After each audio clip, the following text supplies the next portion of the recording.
you want to pick people that you can do the best work with. It doesn't have to be somebody that's above you, but because you're trying to get in, right? That's your in to the next level. The work that you're doing is going to create that opportunity.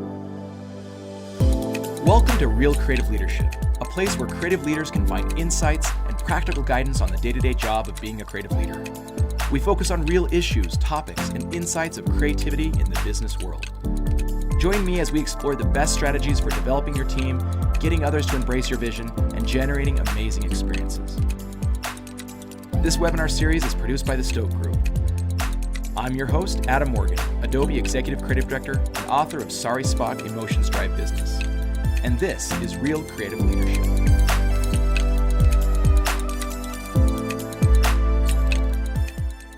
All right, thank you all for joining us. This is Season 2, Episode 6. And the topic for today is really interesting. It's all about building relationships, not just building relationships with your team, but with peers, people beyond your team, leadership, people in other roles, even beyond the business. So today we have an awesome guest. We're going to talk to John Johnson. He is the Director of Category and Brand Lab, as well as the ECD at Qualtrics. And he's going to share with us a lot of his lived experience about what it's like to build relationships and how important those things are. So I'd love to have you just introduce yourself and tell us a little bit about your background as a creative leader and where you are today, and then we'll get into the topic. Yeah, great. Hey, well, first, thanks for the invite. Thanks for having me.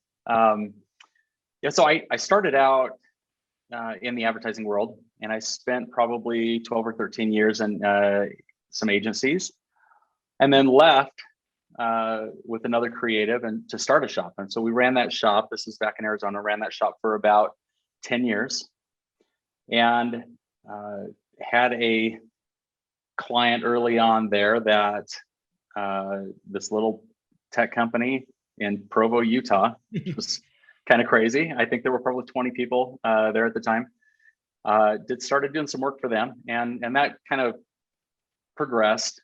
And here I am actually internally at that client. We're now, we have offices all over the world, and it's just been an absolute, kind of a crazy ride, I guess. One that you just can't prepare for. So it's been fun. Well, that's awesome. Actually, let's dig into that a little bit. You talked about this transition. So you were in agency life, you had your own shop. Talk to me about, because the topic today is relationships. And this is really important because, a lot of times when I've talked with people about how to become a better creative leader, it's like getting out of the craft. The craft is important, but there's so much more than that. And one of those elements is relationships. So tell us the story. Let's start with this wonderful story that you told me earlier. I thought was fascinating, of the CEO of Qualtrics and your relationship with him and how that changed everything of your journey from moving from agency side to brand side. Yeah. Kind of a crazy story. So we started doing some work for them, and over the years, it seemed like once every quarter, once every 6 months, Ryan and I would catch up, and it was usually hey, what's going on? What's new? What are you guys doing? How's business? And outside of what we were working on at the time, and every time we would talk, he would say, well, we hit 100 people. I'm like, wow, that's pretty incredible growth. Good for you guys. That's amazing. And the next time we would talk, we hit 350 people. And at this point, I'm like, there's some sort of Ponzi scheme, like something's not right with that kind of growth, right? Uh-huh. It's just not normal. But they were just absolutely crushing it. And I got a phone call, and it was in 2014. Earlier that day, Ryan had gone with some other CEOs and business leaders to sit with Johnny Ive at Apple. And it's a pretty small group, I think. And so one of the conversation, I think, turned toward, what was your relationship with Steve and how did that work so well? And I think, not comparing myself at all to a Johnny Ive or a Steve Jobs, but our relationship and how we worked was kind of similar. We worked really well together, and no matter what we were trying to solve or do, we got on the same page and were able to kind of speak the same language and saw the same things, wanted to go to the same direction. And so I got a phone call. I think Ryan was on his way home from that event, and he said, "Hey, look, I just don't say no. Just come up to Utah for a couple of days. Let's just talk about this. But this is what I want to do. I would love to have you guys come up and do what you do here just for Qualtrics." So at the time, it was a little daunting. You know, every creative, or most creatives, I think you want to like what you're shooting for is to have your name on the door somewhere and do your own thing. You know, everybody kind of wants, you know, a lot of people do have that desire. And there was no reason to do it. You know, I think we're having our best year ever. We're producing great work. You know, 2008 was kind of an interesting time because we had plans to grow the firm and be bigger. And as soon as 2008 happened, we just absolutely shifted to, nope, we're going to stay lean and mean. We're going to do the absolute best work we can. And it's not going to be about getting big, you know, growing a big, to a big size, I guess. And we got to do a lot of great projects, work on a lot of great brands, because it shifted everyone's mentality that we don't have to go to a big shop necessarily to get great work. And so it provided a lot of opportunity for us as a small shop. And anyway, long story short, going back to the story of Ryan, you know, I think, you know, it was hard. It was a hard decision to make, but 2 months later, we made the decision and made the move to Utah. And it's been about 6.5 years now. And I never would have foreseen what kind of ride this was going to be. But, you know, with Ryan, I knew one thing, it was going to be epic no matter which direction it went in, and it was going to be fun. So here we are. Well, that's so fascinating. There are a couple of interesting things about that story. Number one, for any of us who have lived in agency world, like typically the buyout structure, if you are going to sell your shop, is a larger conglomerate, right? They're going to buy you and you'll just be part of a bigger agency network. So being purchased to go in-house to be like the creative department basically for a brand is pretty fascinating, rather than having it be homegrown. Yeah, it was a little different. It was pretty, I think, kind of unorthodox, but I think that's unorthodox is kind of on brand for Qualtrics. So it makes sense. And the other thing, like, even though you mentioned that, you know, you and Ryan were both on the same page and everything was together, it's not that it's just groupthink or you only go with people and peers who are just like you. I think you had different disciplines and you had different ideas, but you came together and you were able to work them together. So I think, you know, that story of, you know, Johnny, Ivan, Steve, and as well as you and Ryan, like those relationships where you can bring your different perspectives, but work together and create amazing things, you know, a business side and a creative side coming together. I think that's pretty phenomenal. That's a cool story. Yeah, it's, you know, it's kind of interesting. There's, my best thought partner here is our CMO. His name's Kylan Lundeen. And I think he's probably the smartest guy I've ever worked with. He's a, you know, Stanford MBA, just off the charts smart. And what's interesting about how we work together is if you look at our disciplines and kind of what our abilities are, you know, he's heavy on the business side, but he's also a great creative mind. I, on the other hand, have just that opposite amount of, you know, I've focused, my career has been on the creative side, but I've also run a business and you know, handled larger accounts and that sort of thing over time. And I, you know, when you look at the common ground that we have, it's pretty phenomenal. So, you know, he brings a slightly different lens to it. I do. And there's a lot of overlap. But when we get to a certain place where one of us you know, our discipline kind of, and our knowledge stops at a certain point, we rely on the other person to fill in the gap there. And it's really kind of provided an amazing partnership in a lot of ways where we both feel like we can get into the room and we can solve some pretty gnarly problems in a pretty short amount of time because of the way that we work. And that's pretty interesting. Like, I've talked about this often, but creating those strategic partnerships are critical, because far too often in our business, you know, we get into that kind of like a service mentality where we as the creative department, we're here just to service the CMO or, the marketing department. I think that was at least the old mentality for in-house groups. And certainly as an agency, that's what you're into, but finding those relationships and kind of the yin and yang of that relationship where you can speak a little bit of khaki and they can speak a little creative, and then you can work together to solve big problems, I think is so important. It's so critical. So that's an awesome example. And I know that, many out there, listeners may be saying, oh, great. Yeah, but I don't have, I'm not the head of some company or some agency. So I don't have the privilege of connecting directly with a CMO or CEO or whoever it is to make that relationship. So I guess my next question would be then what? Where do we start? Like guidance for anyone else out there, where and who do you build relationships with? So clearly, we've talked about down, sideways, and up, but where would you start in terms of giving people guidance of no matter where they're at in building relationships with thought partners? Yeah, that's actually a great question, because I think a lot of times if you don't start at the right place or have you're not looking for the right outcome, that can be a little difficult. But I would say first and foremost, you want to find that, and it doesn't really matter. It can be somebody who actually reports to you if you have a team, right? Or a peer that sits next to you. You want to pick people that you can do the best work with. And somebody who's actually going to make your work better. They're going to bring something to, a viewpoint or something that's going to shift the work that you're doing. And just be open. It doesn't have to be somebody that's above you, but because you're trying to get in, right? That's your into the next level. The work that you're doing is going to create that opportunity.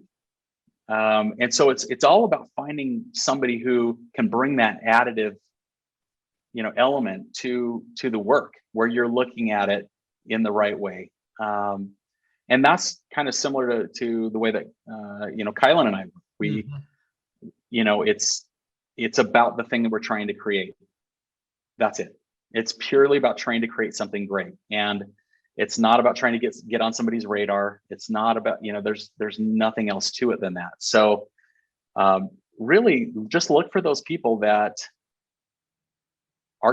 they might be a little different, and it might be outside. As a matter of fact, I think it's actually better if it's outside of the realm of a traditional, art director, copywriter sort of team mentality.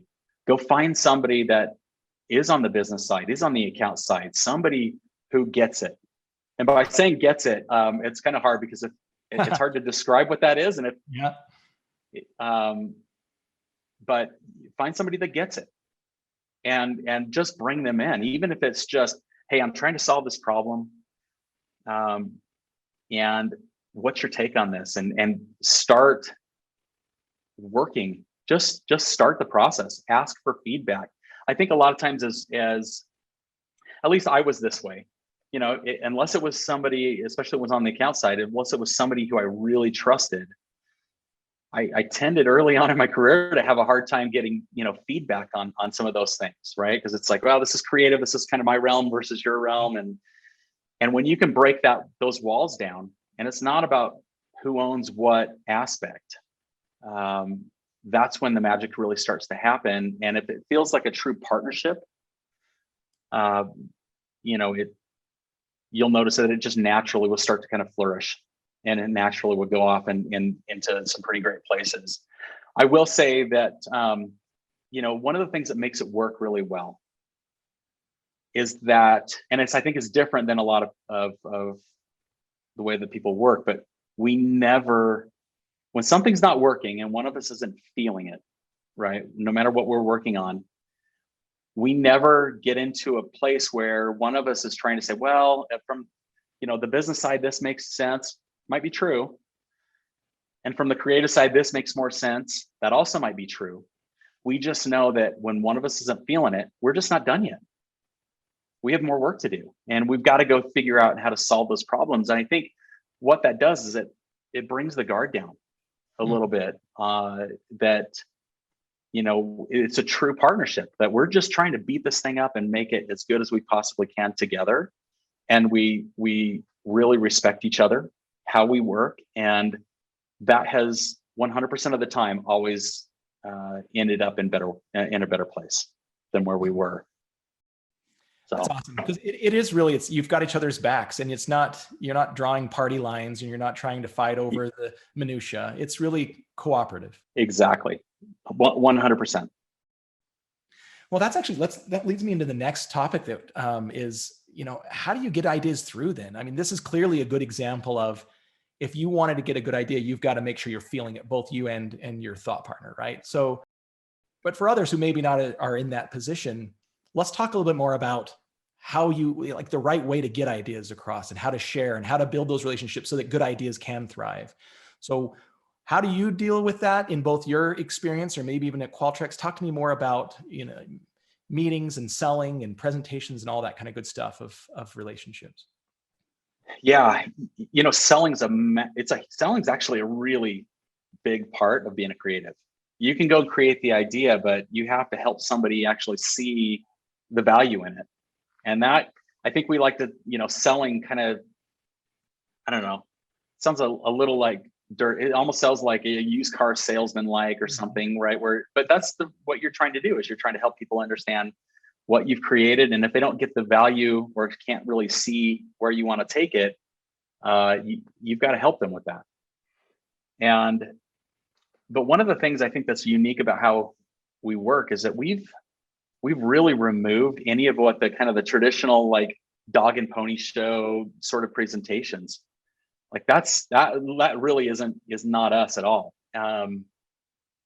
And I know that's different from a lot of places, but we find that, again, it's just about getting to the right thing. And so we tend to treat those meetings, if I have somebody presenting work to me, it's not about, I'm going to put these perfect transitions into this deck so that it's beautiful, and not that I don't appreciate it, but it's about the idea. That is not going to be part of the idea. So let's just look at the idea for, and let's all roll up the sleeves. Let's, I think as creatives, we tend to try and, like, hold the idea really tight to us, right? And one of the things I try to, work with, especially, younger, more junior creatives, is don't hold that thing so tight, because we're going to shoot holes in it. That's the whole point. We're going to shoot holes in that thing, and then we're going to plug them, and we're going to do that to make it as good as we can make it. But if you're holding that thing tight, you're going to end up with the one who, feels the pain of trying to make this idea better. And when you can kind of remove a little bit of that, treat those kind of scenarios where it's like, hey, this is a great idea. Actually, could be great as is, just go. Or I wonder if, it might be, what if we took it and put a little quarter turn tweak on that? And what if we took it here or there? And that tends to work really well. And I think it brings more of a collaborative sort of spirit to the table, that everybody's a part of it. It's not about me having the idea anymore. It's about helping us as a team get to the right idea or the right place. And now I'll shift and say, if you're presenting work to somebody else, that might be above you, or might be a C-level exec, and you have more of those structures where you have to go in. I think the value there is, how do you remove a little bit of the salesy feeling where they feel like they're being sold something? No one really loves to be sold on something. They love to buy into something, especially when it's a great idea. And so, part of that is, how do you show them the vision of it, but do it in a way where it, it feels like they can buy into the idea and where it's going to go. So it's not about, we have this thing totally locked down, totally finished. We just need you to cut a check so we can go fund this, or whatever the case is. They can kind of see the journey, and it feels a little bit, you're kind of bringing them on the journey a little bit as well. And that's always kind of been the case. There are times when, for working with Ryan, for instance, we'll go and make that work look like it's out in the wild. We'll put that up on board, so when you're looking at it, it looks like an image of something in Times Square, for instance. In reality, the work may never end up in Times Square. As a matter of fact, most of the time it doesn't. but it allows people to see and capture the vision and start to feel what this idea is gonna be when it, ends up in public for everyone to see. That's what gets really exciting, and that's what I mean by get them to buy into this. This is a really exciting thing. It's not only great work, but I can see where this is going, and I can see why I can see the value in the idea and the execution and all of that. And just in summary, for my own benefit, it sounds like what you're saying, which is really brilliant, is that if you want great work to be sold through, the way to build those relationships is to democratize the ownership of the idea. So that instead of it just holding close to the vest and trying to pitch and present and get someone to buy your idea, it's really, and I think it's a leadership tactic, get in that room and set everyone at ease and let them know this is raw and you're involved in it and you're part of the process. And hey, we're going to look at a couple ideas together and let's make them better. And just doing that to me sounds like a really great way of, like, that's building trust, whether it's, up to someone or a peer, whoever you're presenting to, or even actually partners like an agency, bring them in and say, hey, let's neutralize all of that angst and let's just look at ideas together. And that's how we're going to make it work better. I think that's brilliant. Yeah, well, thanks. There's another added element to that is that people have, generally speaking, they have a pretty sensitive BS meter. Mm-hmm. And it's okay to not have all the answers. When you're like, well, what about this? Rather than trying to come up with some explanation that clearly you didn't think about before you walked into the room. Yeah, we've got to go figure that out. It's a really good point. And I think when you treat it more like that, it starts to feel a little more like that partnership, mm-hmm. right? And every agency out there wants to be seen, no one wants to be seen as a vendor. You want to be seen as a partner. Right. And it's some of those things are I think that's the connective tissue that starts to make that happen. And it builds a little bit of trust because there's honesty there. That's actually, one, I value your idea. That's a great point. We've got to go figure that out. And two, we're just here to get it right. We're not, I just think people hear that all the time now. It's like, if you can make yourself, you put yourself in the room to get it right, not be right, and it goes a long way. Now, I will say, one of the challenges that, being a creative leader is it's hard when you're sitting there in the room to shift your mindset out of being a creative and trying to provide, or at least highlight and pinpoint where maybe something's broken or something's not working. And creatives are smart. They're smart. You got to rely on them to go and figure out, how to solve that problem. The problem of here's why it's not working. Great, we'll go figure that out. So I try not to be too prescriptive. Mm-hmm. Sometimes I'm probably not very good at it, but I'll try to throw out, you could, go at it like this, maybe an approach like this, just to kind of point them in a direction. But guys, what we're trying to solve for, go figure it out. And I try to be more of that kind of a leader than I do the other, more prescriptive. Well, I think that's, you have to lead sometimes. You can't just, sit back. But I think it is partnerships. It really is partnerships. That's where the resounding story I'm hearing from this, which, to back up a little bit more and just emphasize, because this was a really critical point that we just talked about. Creatives, so often, because you've birthed this idea, you're a little protective of it. But if you truly think about relationships in terms of partnerships, so it's giving up. You've got a partner, you got to give up your ownership and share it. That's a partnership. So a good relationship, if you're going to build good relationships, you're partnering and you're going to share it all rather than hold it close and try and sell people on your idea. It's giving it up. So give up your children. That's the answer. There's an element of that. And I think, one, you all enjoy the success and the upside of that. The flip side of that is everybody has to own it. You have to own it with them when things go wrong. And, sometimes we get it wrong. There are times when things don't turn out the way that we think they're going to turn out, right? And so I think that going back to those partnerships, I think the trust there is, when somebody, I had a creative director that was really good at helping, and that I still talk to this day. And I still value his opinion and We talk more as friends and as peers now of what's going on. But, I always knew he was going to be there to help me get my ideas and make my ideas better. But he was always going to be there at the same time that we're gonna enjoy the successes, and you have to own the failures together. It doesn't work if you're like, well, it was that person, that was their idea. Like, no, like I own just as much of the decisions that the team makes. And I think, we're going to learn from those things. It's not about being mistake proof or, error free, but we're going to learn from that. And let's just not go make that same mistake the next time. We're going to break some other stuff, right? But each time we get better because we're not making the same mistakes. And I think that's where a lot of that trust comes, is that you don't feel like you're left alone, out on the battlefield, whether it's good or bad. No, that's awesome.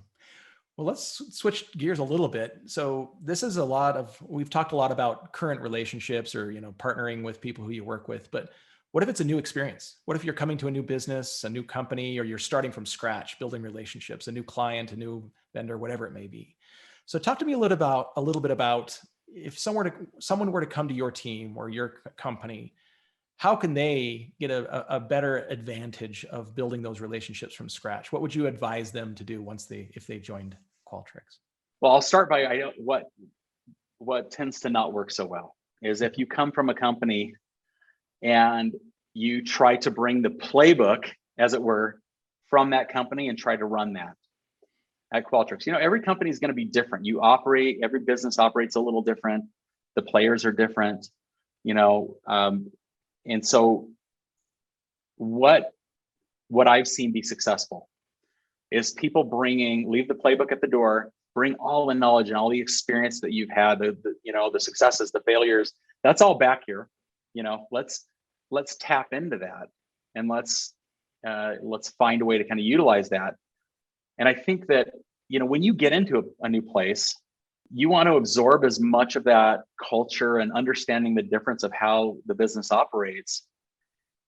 And don't wait to be asked to go and, come up with ideas.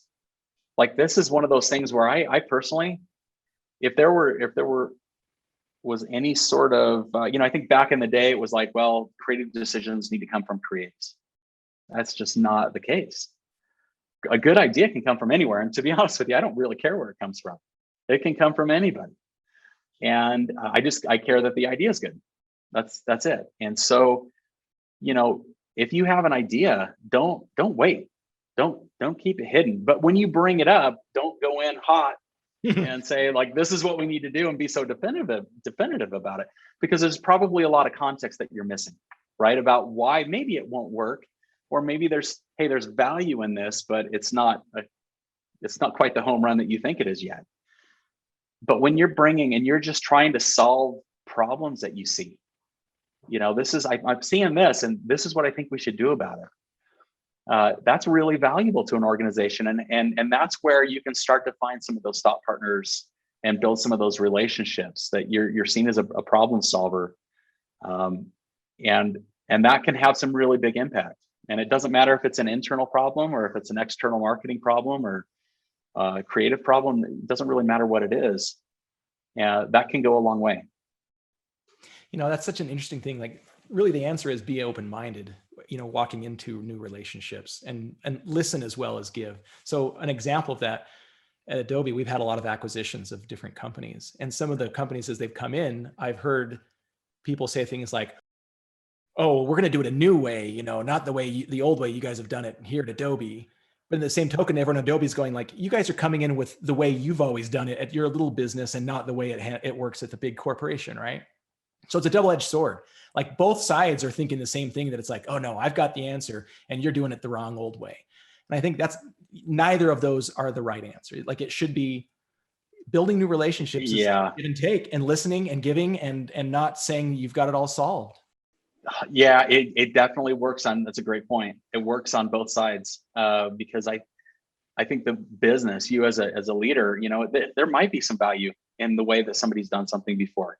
Mm-hmm. And to completely shut that down because this is just not the way that we do things. Now you hear people out, and sometimes it's like, it's interesting because we get into a particularly kind of crazy time. We put on a big, well, when it's not COVID, we put on a big event called Export.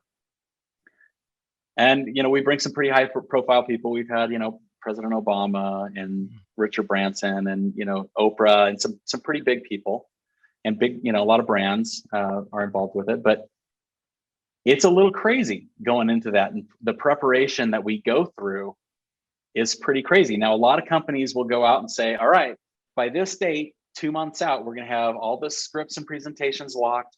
We're going to do this. That's just not how it works here, right? Anyway.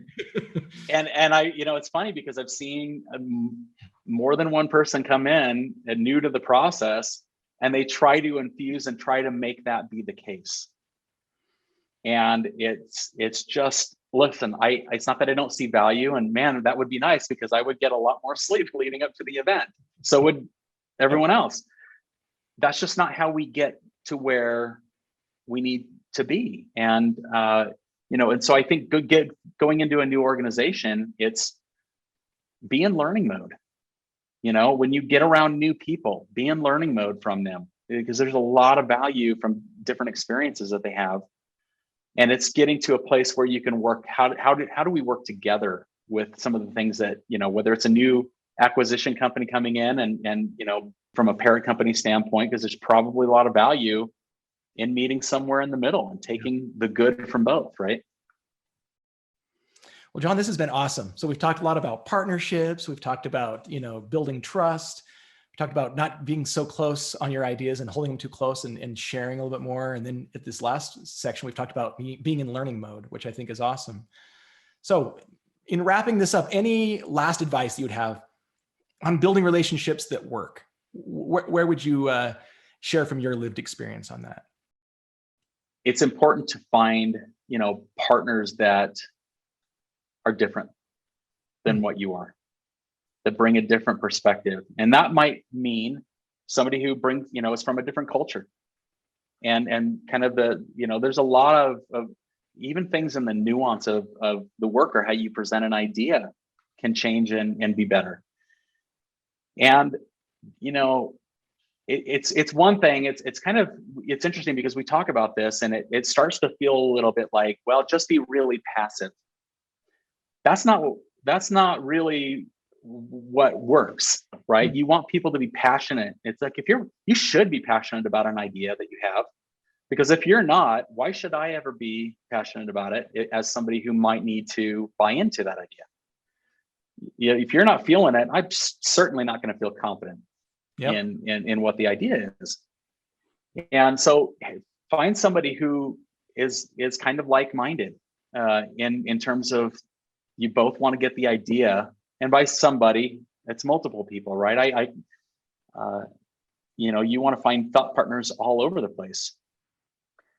And that's one. And two, don't just pick thought partners that are going to feel like, okay, that's a person who can make decisions, so I'm going to go make a thought partner out of this person. No, like, who are the people that, maybe there's somebody that reports to you who you think, the reality is, and Adam, you shared an experience about this before, earlier, you might end up reporting to that person at some point, right? People have a lot of potential. So look all over. You can have peers that can be thought partners. And it's just be open to that. And I think if you're somebody who's really fun to work with, you can bring some ideas to the table, and you see value in what somebody else is bringing to the table. And it might not work what they're bringing, but you hear it out and you go, if you don't quite understand, you say more, to help, so you can really understand what they're trying to do. And I think when you do that, you start to develop some of that trust there. If you've got it all figured out and you're just looking for somebody to give you the nod that, yeah, you're going in the right direction, that relationship's not what we're talking about here, right? It's somebody that you're going to see value in working together. And listen, people,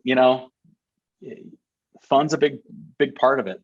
you got to pick people that you have fun working together. You can solve some pretty hard problems, but if it's not fun, like, Why are we what are we doing? What are we doing? Yeah. Well, I think that's just a good place to end. Like, just for everyone listening to this show right now, if you want to improve the ideas that you have and the ability of those ideas to go out and change business, it's going to start with those strategic partnerships. So right now, homework assignment is start thinking, maybe it's, you got to go on the hunt, but look for people who are different than you, who maybe have a different skill set, but you can at least align on a vision of good creative ideas and how creativity can impact business. So go out, search for them, find them, and start building those relationships, no matter at what level. Even if there's someone who works for you, or it's the intern. Like on the next episode, I'll tell that story of my experience of, the tables being flipped. But I think that's just a good ending. Go out there and find those partners. Adam, I would say one more thing is don't make your ideas small. I think people want to buy into some pretty big ideas. Now, your idea, go crazy with it. Help people see what the potential of what those things are. Go have fun. Like, man, don't shoot small. Think big about it, because you might end up somewhere just below that. But if you don't aim a lot higher, your idea is not gonna, it's not gonna be great. And you want partners that you want to go and create some pretty great work together. That's just an important part of it. Mm-hmm. Getting excited about what you're doing and where things are going and what you're producing together, and go make it big. Well, maybe that's a good litmus test. Start sharing your big crazy ideas with people and see who responds. And if you see the people who are like, yes, and like, I can help with that, let's do this, bingo. Like that's one of the people you need to partner with. Yeah. You want somebody who's you don't want somebody, and I think a lot of us have been in this situation where you needed to go collaborate with somebody and it was absolutely painful because it felt like you had to drag them every step of the way. Those partnerships don't last, and they really don't amount to anything great, because you're so irritated by having to drag this person along and they're not really kind of adding anything to the equation, right? That's totally fair. Well, thank you, John. Wise words. This was great. I really appreciate you sharing your experience and in building relationships and building partnerships and helping sell big creative ideas. I think there's a lot of really good nuggets in this conversation. Great. Well, hey, Adam, thanks for having me. It's been a lot of fun. Yeah, you bet. So now the last thing, in talking of relationships, what if there's someone who really needs to reach out to you and find you, or at least learn more about you? So let us know how our listeners can find you. I'm not real big I don't pay attention to social media that much, but I usually do through LinkedIn. So reach out on LinkedIn. I'm more than happy to have a conversation if assuming there's anybody out there that wants to talk. But yeah, I'm happy to connect and talk to people and answer questions or anything like that. Awesome. Well, thank you everyone so much for listening and joining us today on our discussion about building relationships with John Johnson. And as always, you can find us at realcreativeleadership.com. You can find me at adamwmorgan.com. TheStokeGroup.com is where you can get help from if you need to scale or get some more creative juices into your flow. They're an awesome partner in making this happen. So all the different ways that you can reach us. And our big ask at the end is, if you like this content, please subscribe, share, do whatever you need to do, help get it out there so we can build a bigger community so that creative leaders can finally take their seat at the table and help guide business and make a bigger impact on the world. So thanks for listening. We'll see you next time. Thanks for listening to Real Creative Leadership. I'm your host, Adam Morgan, and this series was brought to you by the Stoke Group. For the most effective marketing, use both sides of your brain to align your strategy, creative execution, and analysis. Connect with the Stoke Group for help designing each step of your marketing plan and creating a coherent vision. Visit thestokegroup.com to learn more.